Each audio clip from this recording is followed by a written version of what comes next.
Hi everyone. As a matter of fact, I'm super skeptical about the idea. I used to be super skeptical about telling about web and front-end at the TestCon because I have not found any other presentation about web, but I see the whole aspect, so probably the idea was fine.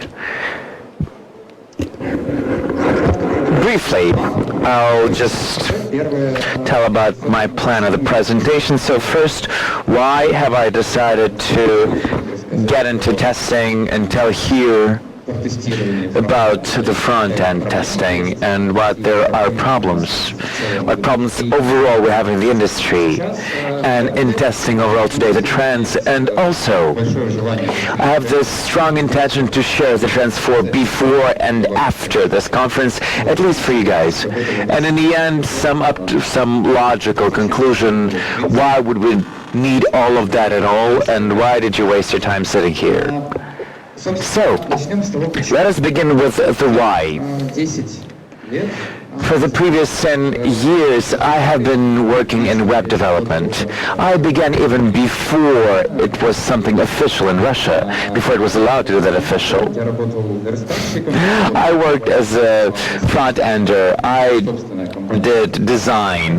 Now I have the company that does the business that does front-end outsourcing, and in 10 years in the industry, I have traveled through all of the trends and felt all of the pain points on the side of the developer when you make something and your work is being tested. And I have faced all the pain points of the CEO of the company when somebody does something and then you have to apprehend it and test it. So I've been in all of the positions there, in all of the positions in this conflict. And as I have already said, I have my own front-end outsource. I am a manager. We have worked with over 190 projects last year. We have a lot of feedback from all of our clients. Since we're an outsourced company, we work as a subcontractor for development companies. Every company has its rules, a tester, and every company has its own kind of ways of work. So we have a really good understanding of the image of the market, what's happening with the testing, what is the most important thing for people.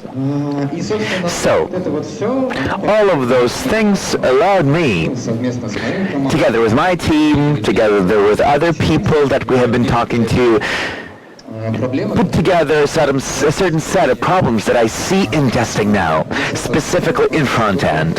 I have to tell you right away, when I'm speaking about front-end testing, I'm not speaking about this, well, low-level testing. Let's call it that way, low-level testing. The test cases for front-end, for code, coverage, test coverage, which evaluates business logics. I'm saying about manual testing, the testing of the end product, which is visible to the user.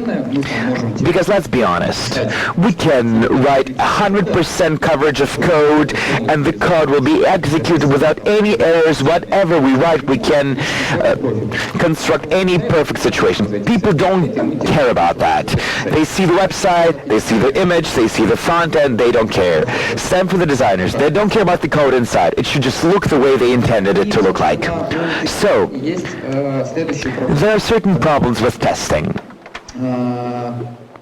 Overall, in the industry, there's speed versus quality, always. If at a certain point of time, a person can do something quicker, launch something quicker, deploy something quicker, or concentrate on quality, probably will rather do something faster than concentrate on quality because time is money.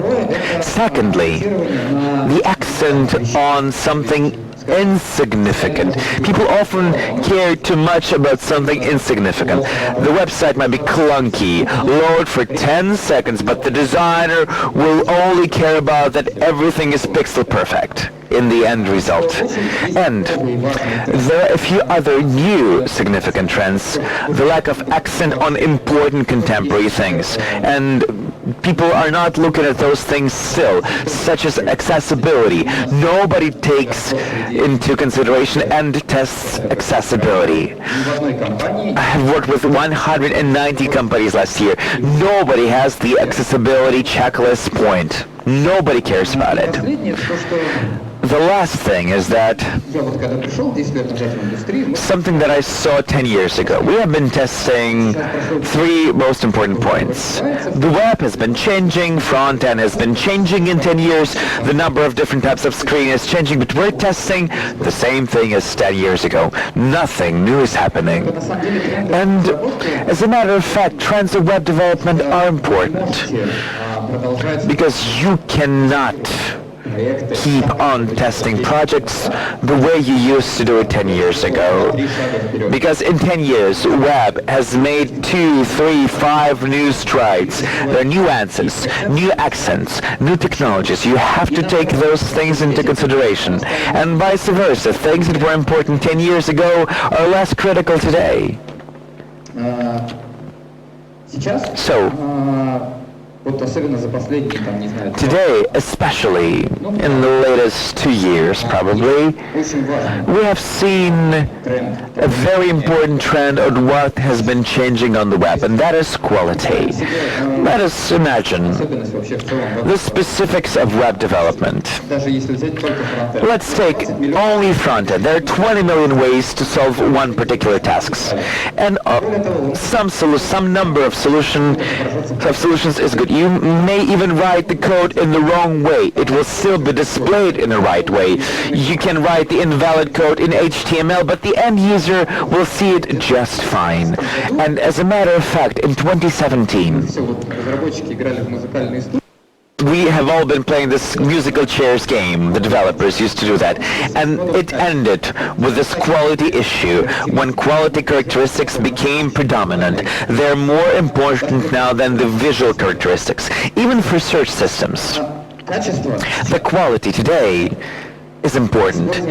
It influences on the usability of the website overall. If your site is made bad, if the layout is invalid, your site will either not work, meaning that the user will not be able to do something, or if a person has minimal limitations on using the website, again, he will not be able to use it.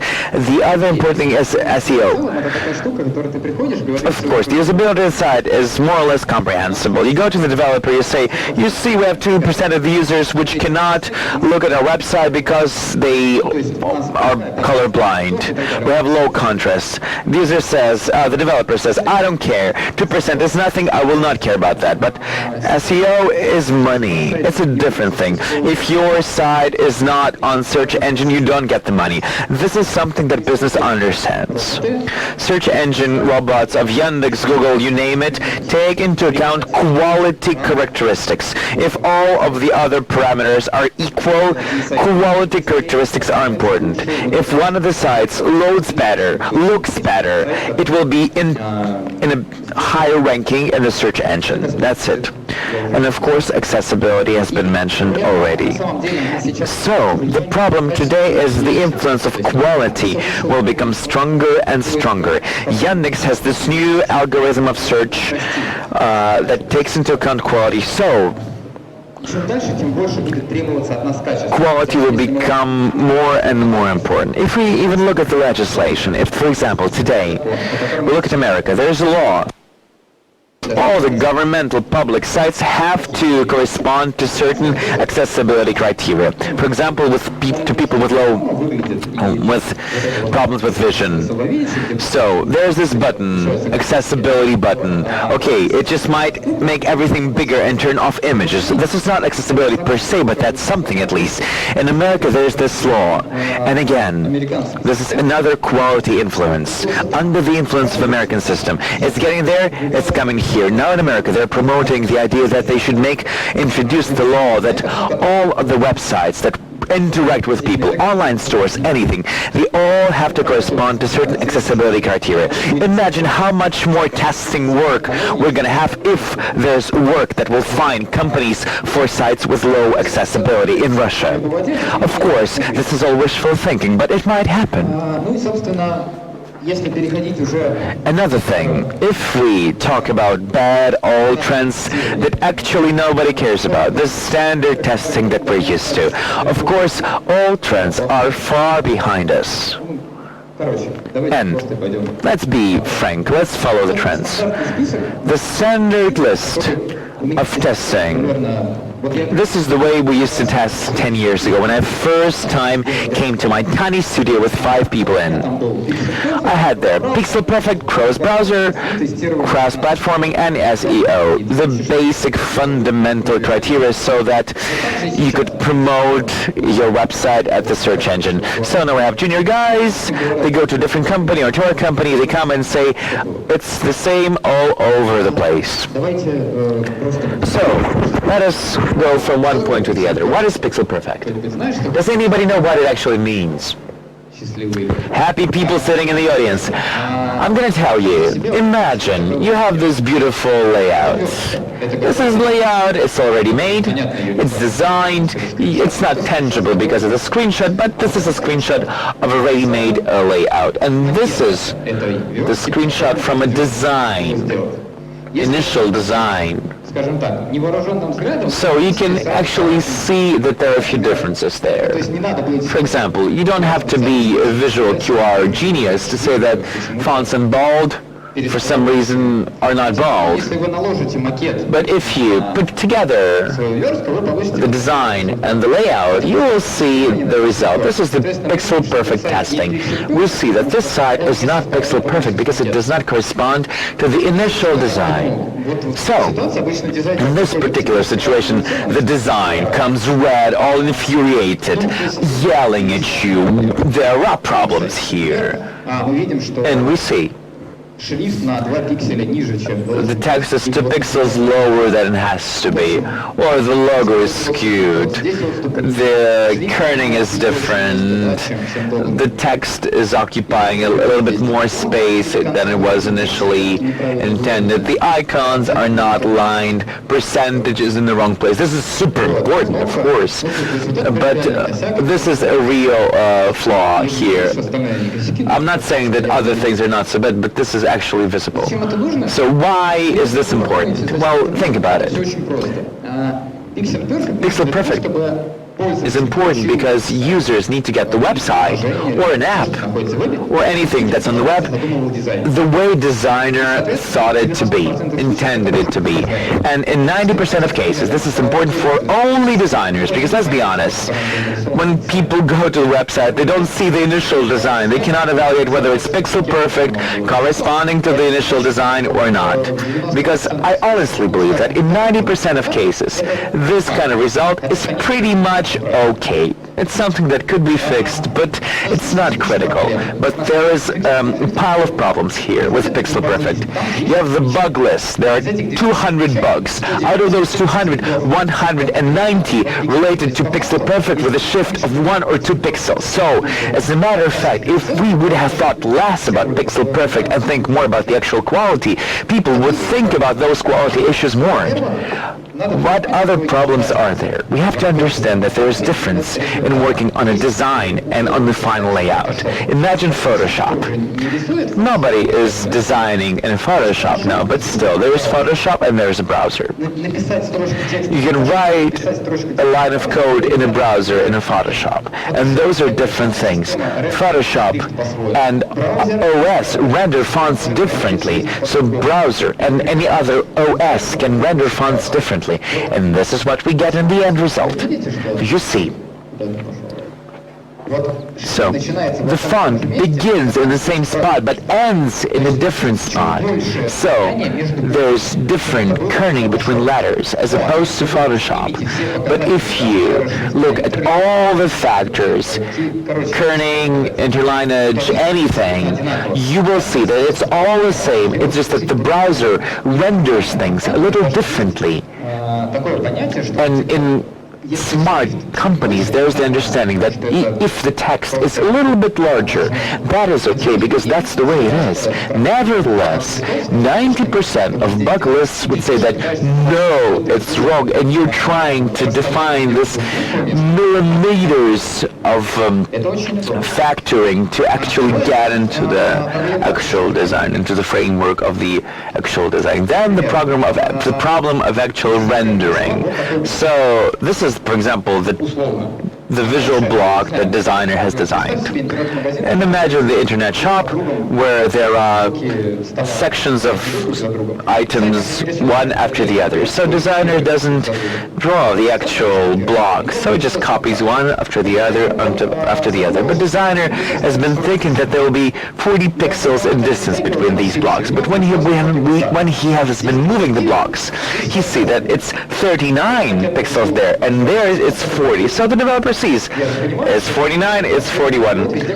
And the developer understands that it's wrong because it's a design, it's a layout. You make this gap one, and it's the same for every distance between every block, and there can be unlimited number of blocks there. But when the design is tested as opposed to layout, there's a misalignment, and what do? You have a bug report. So you have to assign classes to every single block saying, okay, you will be 39 and you'll be 41, just to correspond to the initial design. I believe this is super stupid. Also, there are other problems. For example, overlays. There's cool thing, blend modes in Photoshop, which allows you to do some cool blending of images. But when blending modes are used to design layouts, the designers don't think that blending modes is never a part of CSS. Yeah, there are draft tools for that, but they're not supported by any single browser pretty much. So they are virtually non-existent. So you have to explain to a designer that you are using the technology that is not existent in any browser and we cannot replicate that. Just give us the final image with a blend mode.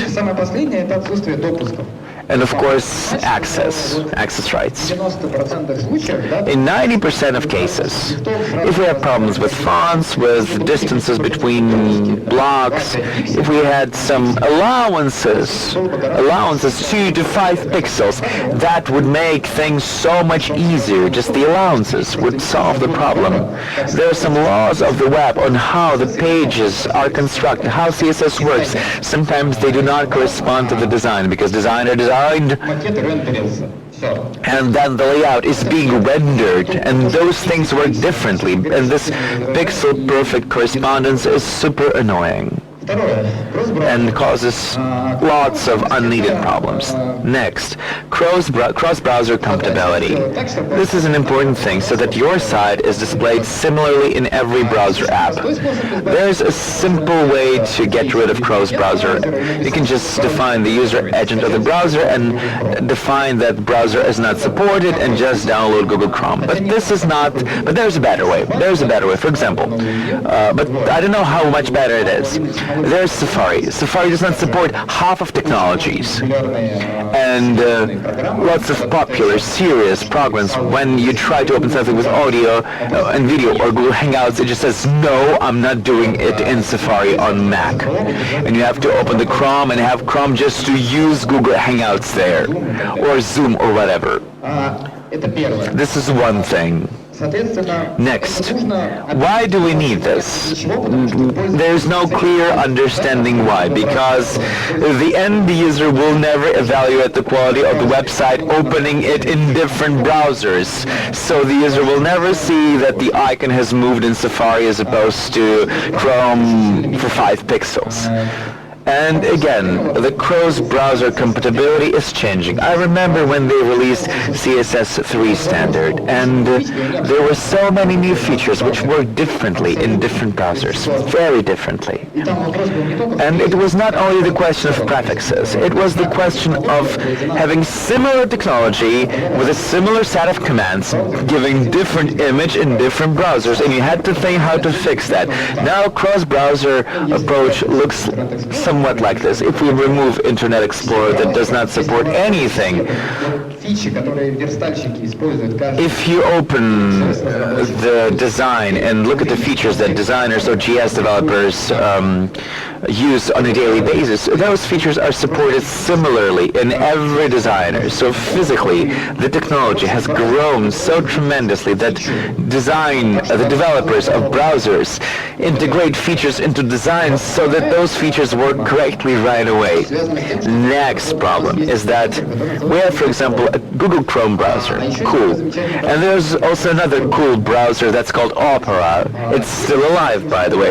There's another super cool browser called Yandex browser. So under the hood of every single of those browsers, there's this initial fundamental browser, Chromium. So there's no point testing in those. It's literally fundamentally the same browser with different framework. There's another super cool browser translated as Cry. It's actually the Edge. Edge is a cool browser from Microsoft, and it's really cool that it exists because they rejected Internet Explorer as opposed to Edge, and now they reject Edge in favor of Chromium. So we're going to have a new browser, Chromium-based browser from Microsoft. And it looks like it's okay.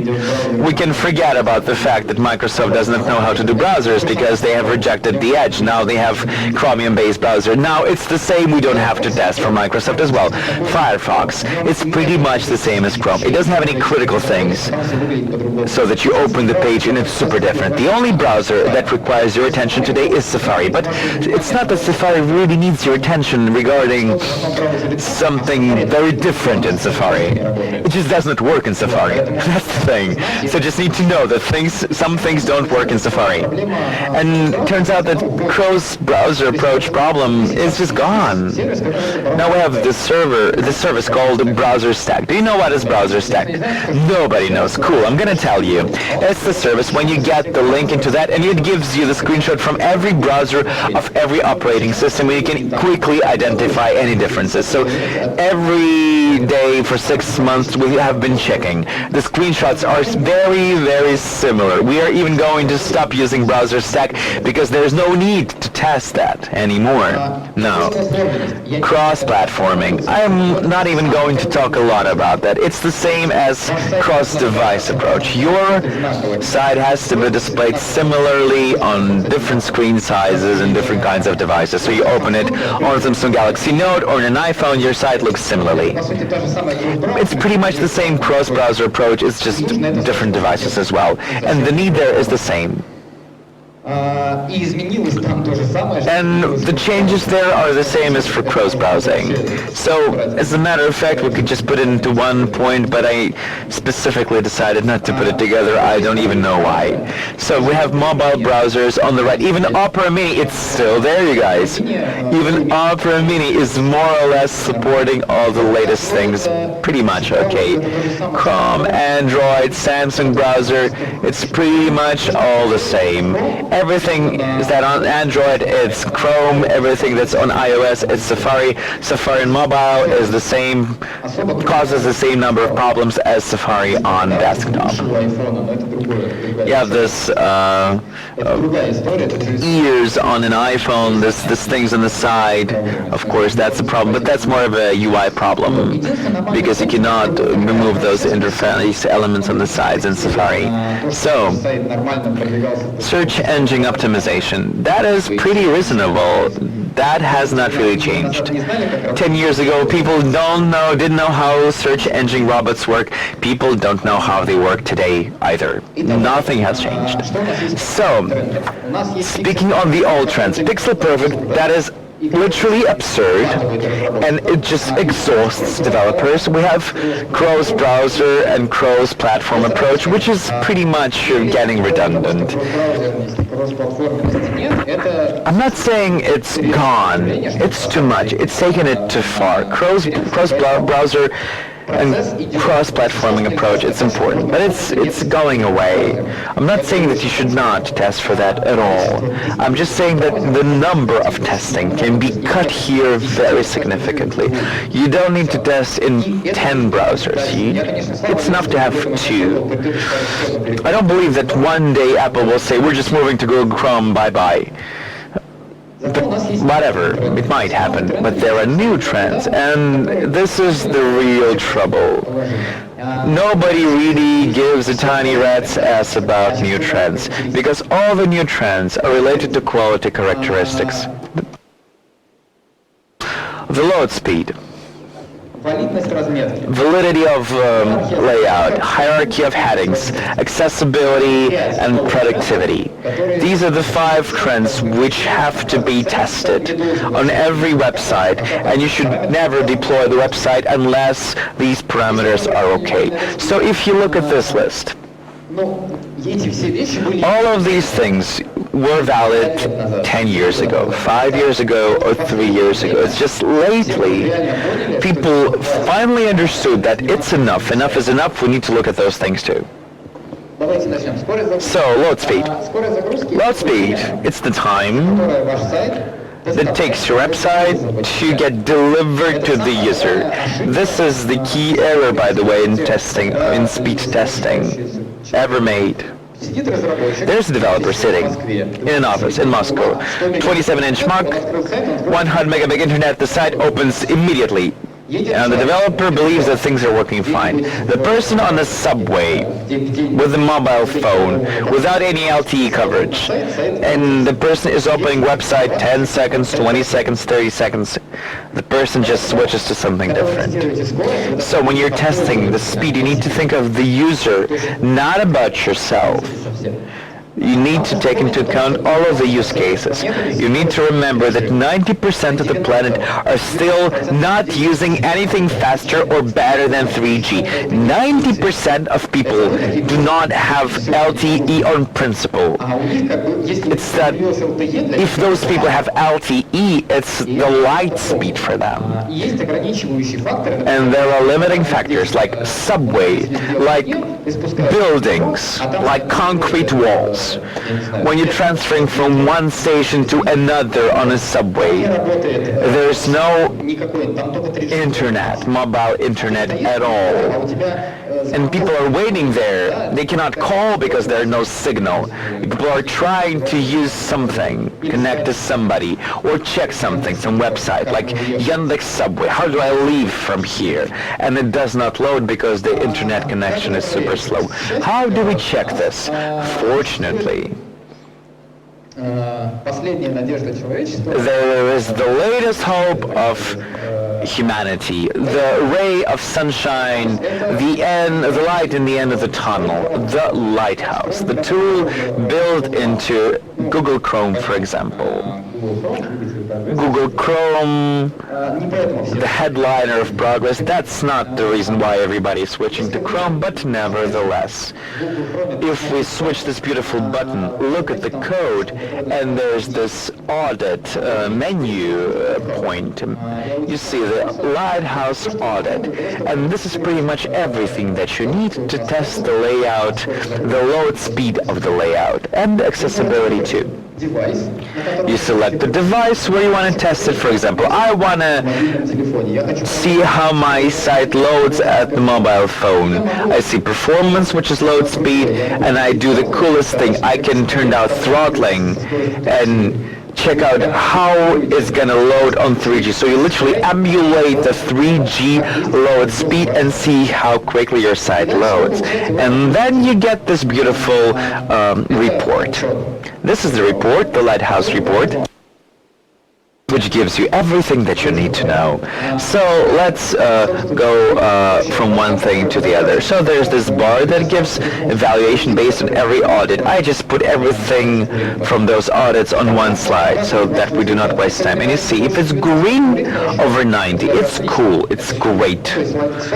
100 in Lighthouse, it's only with CEO, but orange is more or less okay. Red is, how about you just redo everything and start all over again? And gray is just that some audits are not applicable.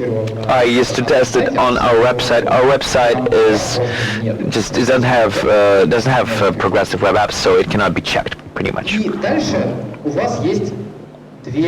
Next, you have two things on a lighthouse. You have the comprehensive image of what is happening to your website and what needs to be fixed on your website so that it's okay. And also, you need comprehensive documentation and reporting. If you hover over any type of text, you see, this doesn't work in Safari, by the way, so it will show you the description of what this matrix means. What is FCP matrix? So if you do not understand, there's learn more option that leads you to the entire article describing you what this is. And that is related to every point. It's not just the thing that checks you. It's also a guidebook that can teach you if you don't know what you're doing. There's a small stipulation. It says that the data is subject to change, and I have never got a similar score in similar conditions. I have different scores in similar conditions all the time, but it's still within the statistical deviation.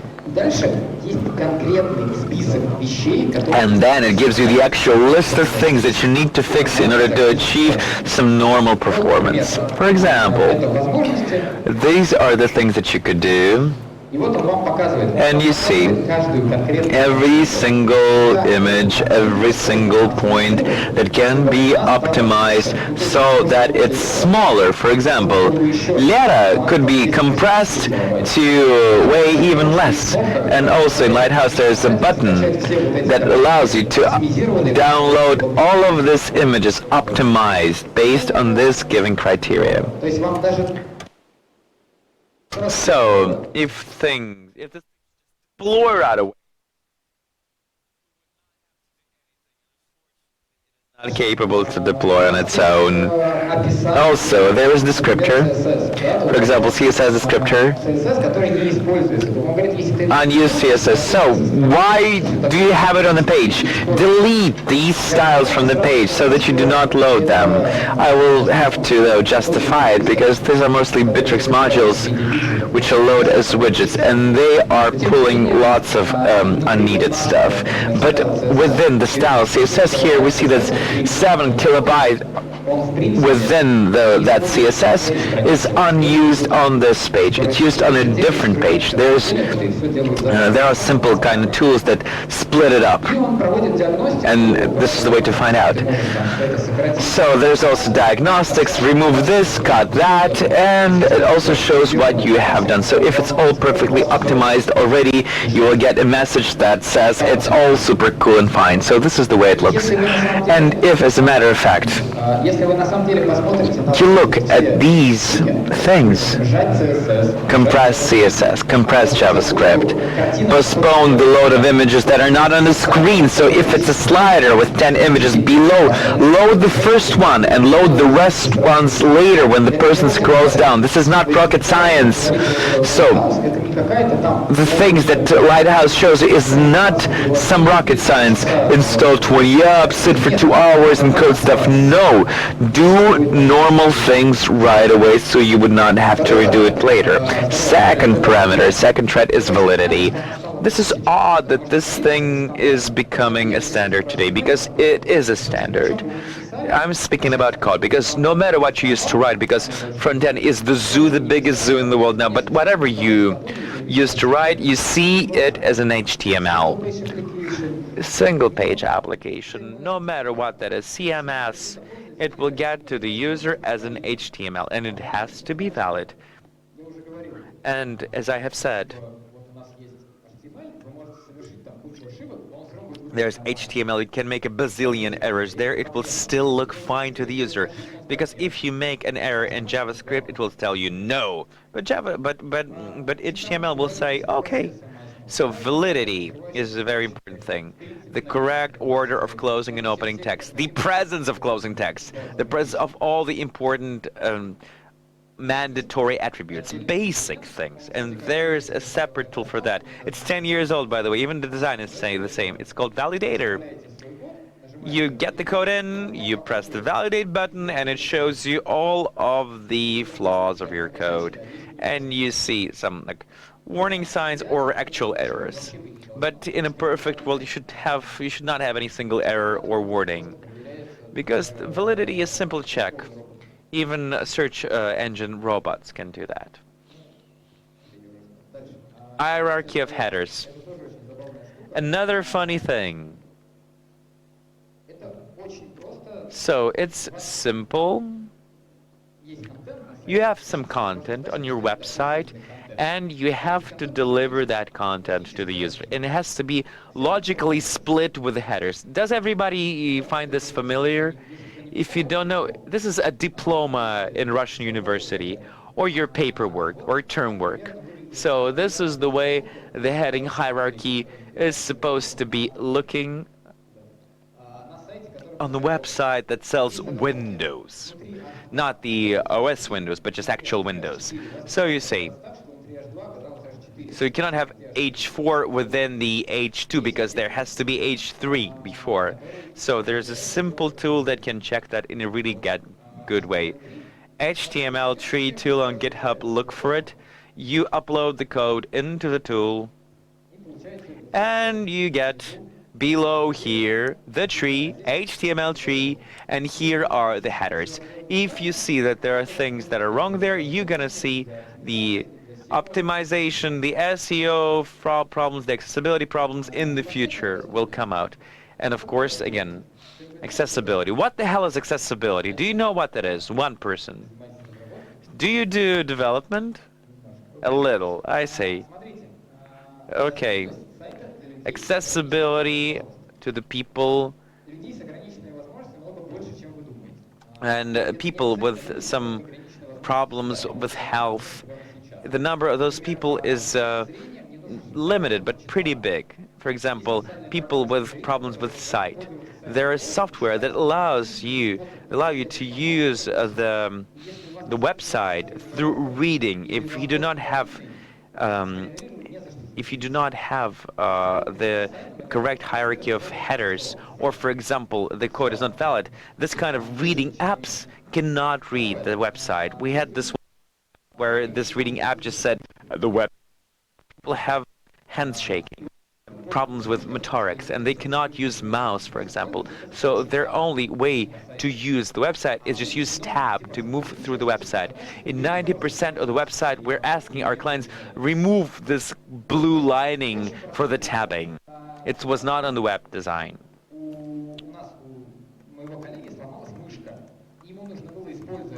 One of my colleagues had his mouse broken, and he needed to buy a new mouse on the website only using the keyboard. He used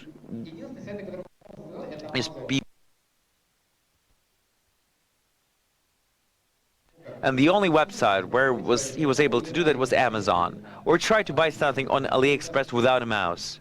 You will not buy anything there. Of course, disabilities related to vision. I'm not telling about blind people, not even colorblind people, just people who might not be able to perceive contrast in a correct way. And by the way, Lighthouse has this great accessibility testing tool that allows you to check all of the things that have to be there so that screen reading apps or any other things like tabbing would work. There's a huge list of things there that need to be fixed, like iframe doesn't have title, so the testing solution tells you that there's a block from a different site in your site. It doesn't tell you what's there, but still, if there's no heading, it will notice. And there's another important point. Things that need to be checked manually. It tells you right away, dude, go there and manually check these things on your website. For example, page has a logical tab order so that you can actually use the website with tabs. The tool cannot check it, but it tells you to check this thing manually. Another cool thing.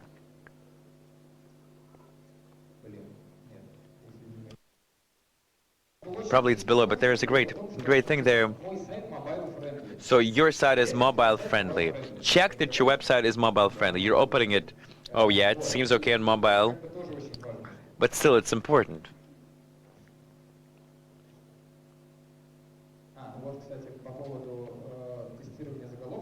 Another thing about testing the headers, skipping the header levels, something that you would normally test manually.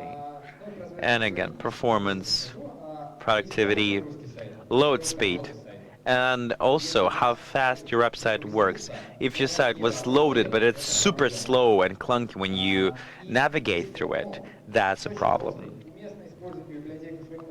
So all of the libraries and the frameworks should be reasonably used. You do not need to pull too much. You do not need to have an amazing number of animation on a mobile device, which is not that powerful. Lighthouse can check that too. So, let's wrap it up. New trends. The delivery, the speed of delivery of content, the actual ability of the user to get the content, and the significance of quality characteristics in search engine optimization. This is what's important, not pixel perfect. So there are problems with testing because we are testing wrong things and putting wrong effort into testing wrong things. Next, wrong trends are either overly complicated or simply redundant because cross-browsing approach is not that important. And new trends are very, very significant, and they will only become more significant. And to conclude, one of the things that I did this poll among my subscribers, so this is mostly kind of digital kind of audience, and the split is 50-50. You see what's important. So people more focus on visual characteristics on the website than on quality characteristics of the website. 53% said that visual characteristics are more important, and 47% said that quality characteristics are more important. Again, on Twitter, 46% say that only visual things are more important, and this is mostly developers. So this is it. Thank you so much.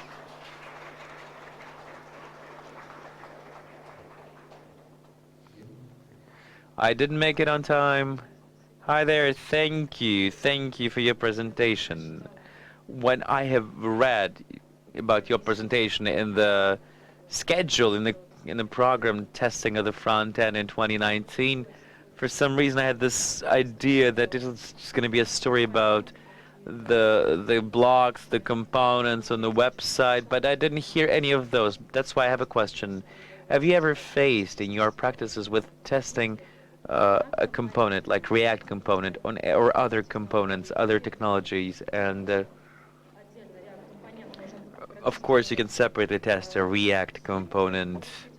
In the mockup you can get a screenshot, you can get an HTML piece, but if we are just building a couple of components like a text and a button, putting them next to one another, so this kind of integration test, can you tell about these kind of things?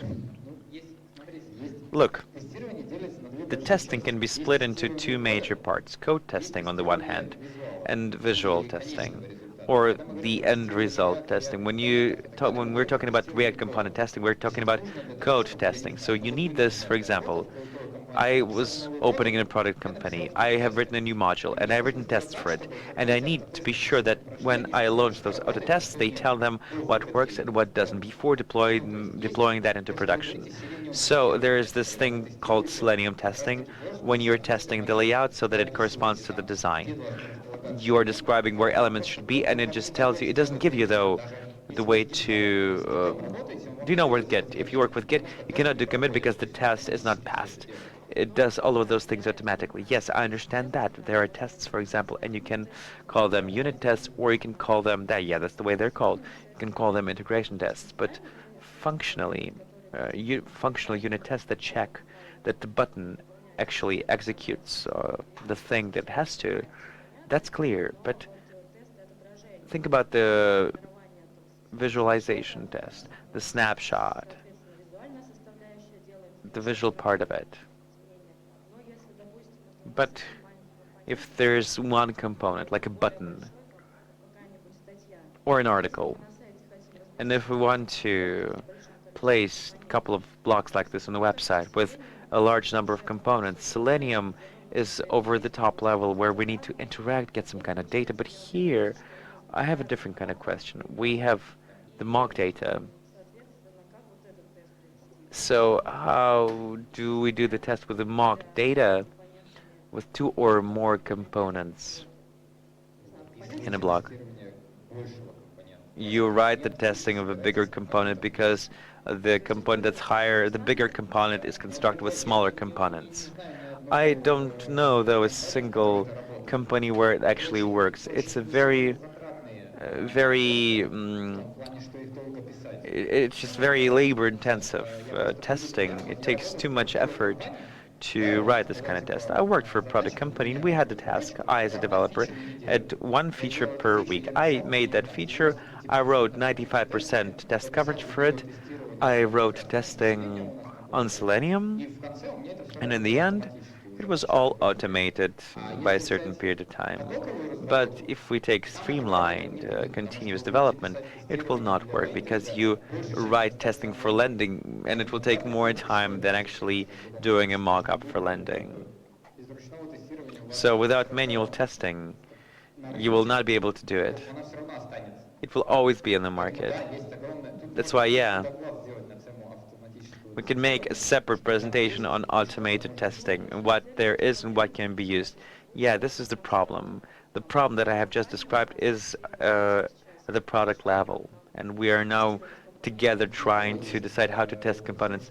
Tinkoff has an open source project, or 2GIS, or both of them have this open source project on mock-up testing.